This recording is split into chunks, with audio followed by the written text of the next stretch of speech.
get ready for a new episode of Call Me Crazy with 𝙩𝙩𝙩𝙯.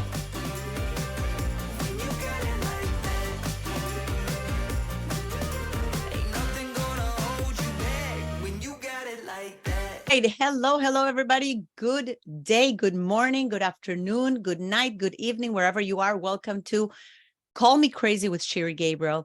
I have a very special guest with me today.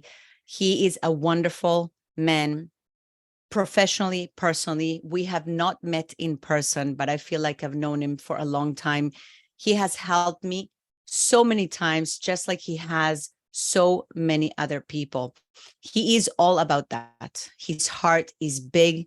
He is really a great example of what networking is all about. Collaborating with people, helping people, promoting people, connecting people. And that's what I love about him. And he is a keynote speaker, strategic business consultant, and advisor.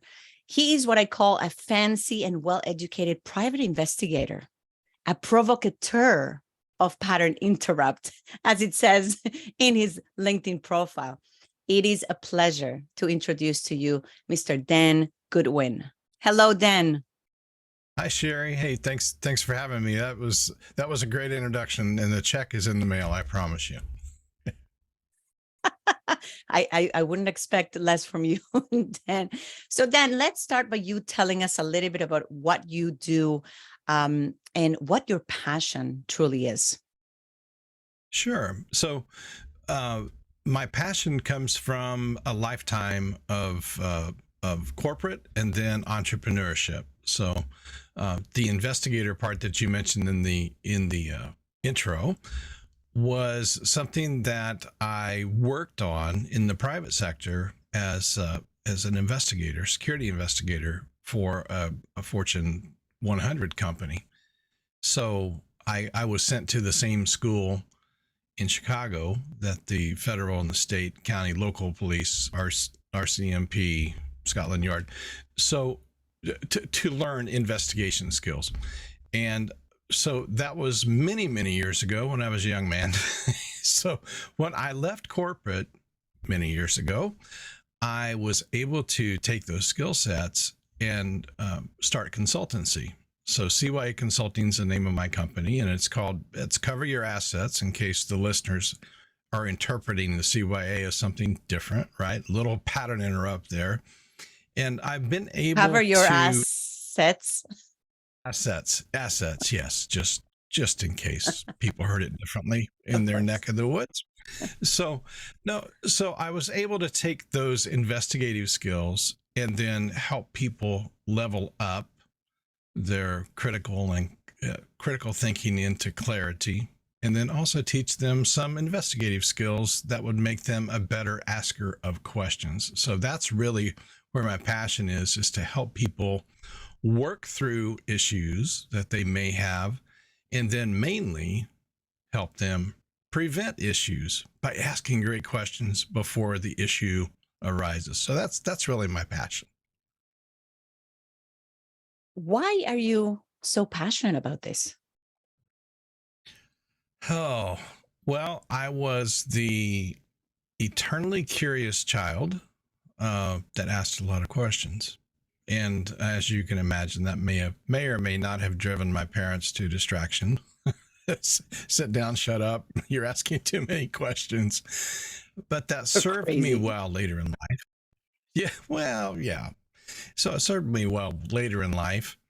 And I was really able to take that eternal curiosity and help others develop their curiosity, and not just respond by automatic, I'll call it external programming, right? Your friends, your family, your church, your social group, anything else where their external views were imposed upon you. And we've all gone through this as children, right? We get those external views.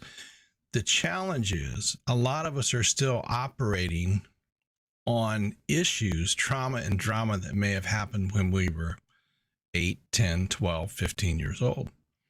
And the lens of how we respond and react and play with others is based on something that happened in our past.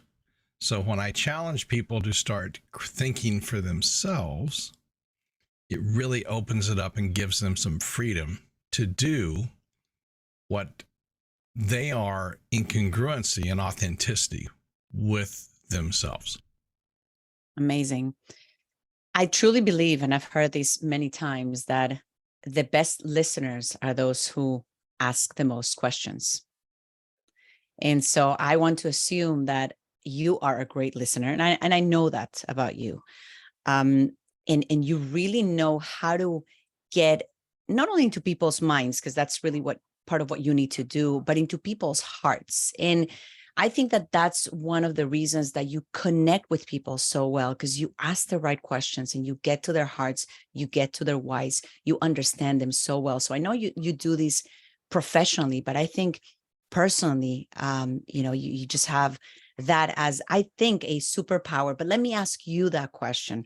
What do you think is your superpower?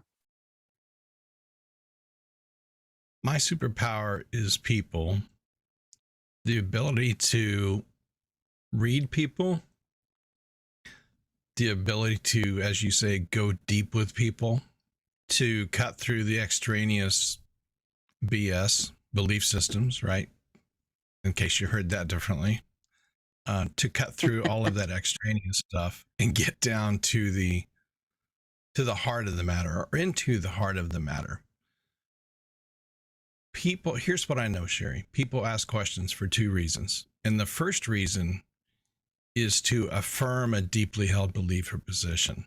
So, and I know we're on a podcast, but I'm saying, hey, this shirt makes me look great, right, Sherry? So I'm fishing for the compliment. I'm fishing for the affirmation. And the second reason people ask questions is to discover new data points. That's where we need to be asking questions. So, and conversely, I'll just add, no extra charge, we'll throw this in. The reason people don't ask questions is they don't want new data points, because if they get new data points, then they have to process the information, and they either have to take action or inaction on the new data. And we know that there are consequences attached to taking action or inaction, and the consequences are agnostic. They can go good or bad depending on what you do or what you don't do. And the other thing, people, when people take the time to process the information and make a decision on what they're going to do or not to do, that can have far-reaching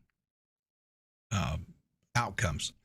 Because if they come to a different conclusion to the one that their group they belong to, think, religion, job, social club, work, whatever, if they come to a different conclusion and they go back and share that, and I go, oh, Sherry, guess what I found out? Guess what I discovered? They risk rejection, maybe derision, maybe excommunication. And people it takes work for people to think for themselves. And a lot of people just want to go along to get along. So that's a little bit about how my brain works. And then what I enjoy doing is when people are ready to receive this new skill, I'm there to guide them. Because if they're not ready to receive, I'm probably not the one they need to talk to in the present moment. Right. So what do you think? What is your view on ignorance is bliss? Ignorance is foolishness. The fool just keeps going down the same road without thought of consequence, without thought of direction, without thought of being proactive. When you're always reacting to mainstream media, social media, friends, family, church, the whole list again, right? When you're always reacting, it you're basically dumping adrenaline and cortisol in your brain all the time because you're always in a reactive state. You're never in a proactive state. And when you physiologically, when you're dumping adrenaline and cortisol all the time, your brain eventually is going to turn to mush. So my advice is, take care of the physiological piece in order to create the best shot for mental, emotional, spiritual growth. Yeah. Well, that's Maslow, right? At its best. I mean, that's the first level of motivation, the first level that you should take care of, right? It's physiological, absolutely. And I agree with you, by the way. I mean, when I hear people saying ignorance is bliss, I'm like, you're an idiot. I'm sorry. Well, I'm not as nice as you are. I'm more direct. as you know, Dan. So then talking about, what you do and these challenges of, companies needing to know, like they need to, and I love what you said, be in a state of being proactive rather than reactive. And I'm sure you get a lot of clients that, oh man, I wish you would have reached out to me earlier, because now we are in reactive mode. So for companies, for people, for businesses to work with you, what would be the best stage for them to reach out to you? When do they need to do that? Today is good. Yesterday was better. So yeah, you're right. I mean, I had, when I was in the corporate security group at the company, I had a VP one time that said, you never have enough security until you don't. So, right. And the thing is, people called us, and people call me now when their hair's on fire, right? When something is blown up, when there's been a breach, physical breach, a breach of trust, some sort of relationship gone bad, some sort of fraud, theft, embezzlement, whatever. And they call me. So we have to stomp out the fire that's in front of us. That's step number one. We have to repair, replace, react. And then once that is completed, then and only then can we turn around after the reactive part and say, okay, what other fires are smoldering out there, right? What other things do you need to address in order to avoid? Remember, we either avoid pain or run towards pleasure. And people tend to run towards pleasure and avoid the pain until the pain blows up behind them, right? They have to go back and address it. So most of my 70% of my work now, probably 80%, is proactive work. The one-on-one calls from reactive things, I will help people through it. I'll send them some paperwork to say, write the answers to all these questions, and then send them to me. And because that cuts down on about an hour of conversation, because then I can just go through and ask clarifying questions. The proactive piece is where they hire me to come in and train their executive team, or have a speaking opportunity, such as a business symposium, meeting of HR directors, a meeting of financial services people. So that's kind of where my life lies, between reactive conversations and proactive / training / coaching / mentoring conversations. Got it. I have two questions, and I'm going to start with the first one. So as we listen to you and what you do, what are we listening for? Tell the listeners, what are we listening for from companies, business owners, so we can say, oh, you need to reach out to Dan? Oh, that is a great question. I have spent a lot of time this year in 23 on the focus of conferences, keynoting, and training executives. So when you ask the question, if somebody says, we need to fill a spot, we're having communication issues, we've had a inordinate amount of employee misconduct, we've had issues with, release of confidential information. So all of these things are reactions to something that's happened in the past. And we need to move that forward to provide information and training moving forward. So those are all good contacts. I work with family offices, and people say, well, what does an investigator, what does a consultant have to do with family offices? Well, here's the deal, as we say here in the Midwest United States. Here's the deal. The deal is family offices managing, $500 million to $5 billion. They have bean counters to examine the finances and the financial statement of people that they're wanting to merge, acquire, et cetera, et cetera.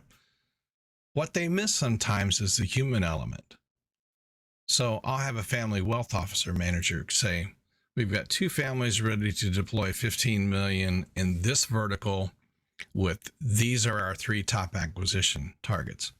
So my job is to go look at the acquisition targets and see, revet the people that are going to stay with the team with the next chapter, and then vet the people that are going to invite it. So sometimes on the other team, we need to go vet them and research them, make sure we're not hiring narcissist, sociopath, psychopath, right? And make sure there's no additional baggage litigation. So those are the kind of people that I interact with, that I am able to help with my knowledge and expertise on the human issue, not the right. Don't put loss and all that stuff in front of me. I'll glaze over. Give me people to talk to. That's where I can help you. Got it. And that's a good segue to my next question, because I've heard you talk about this, and I want you to bring that forward here, which is you talk about clarity thinking, right? So how do you move people from critical thinking, which is what we usually do, to clarity thinking? So explain that to us a little bit. Right. Well, it was just been the last couple of weeks. I was challenged by a business partner, and her English is not her first language. And she said, I'm a little confused because when you say critical thinking, to me, that has a negative connotation, that we're criticizing. To me, critical thinking is this is of the utmost importance. And I think that's part of a definition in the dictionary somewhere. I saw it online. But Wikipedia. Merriam-Webster, I don't know. So it challenged me, and it was actually a reframing to go from critical thinking to clarity thinking. So critical thinking is still part of the process, I believe. But what we're really wanting is clarity with the known set of facts we have before us today. That doesn't mean this is how we would respond or react or make a decision tomorrow if someone else brings us a new set of facts regarding the same thing. People, here's my experience. Once people claim a position, they tend to dig in to that position, which means they're through thinking about it. So I don't just think of the last 3 years, whatever, vaccine, politics, abortion, gun control, just name all the stuff that you get bombarded with on the mainstream media.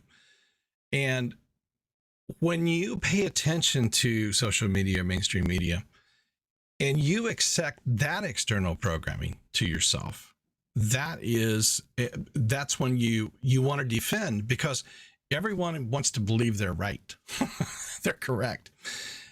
A curious person will say, you know what? I've never thought of it that way before, and I'd love to have some time to do that. That's really where you gain the clarity piece is when you DTFW, do the fantastic work and research it for yourself. That's the challenge. People don't want to take time to do that. People want to just have it fed to them in 30-second sound bites. Yeah. Yeah. And it's a little bit of what you said before, that it's being afraid of learning something new, or even discovering something that, because now you have to take action, right? And as you were explaining the clarity thinking, one thing that came into mind is, when we have these aha moments, right? That's a moment of clarity, a moment of aha, right? But it requires work. And it's, we can call it breakthrough moments as well. And those are awesome. I mean, I can think of so many breakthrough moments and aha moments that we have, and they're fantastic, but it takes digging.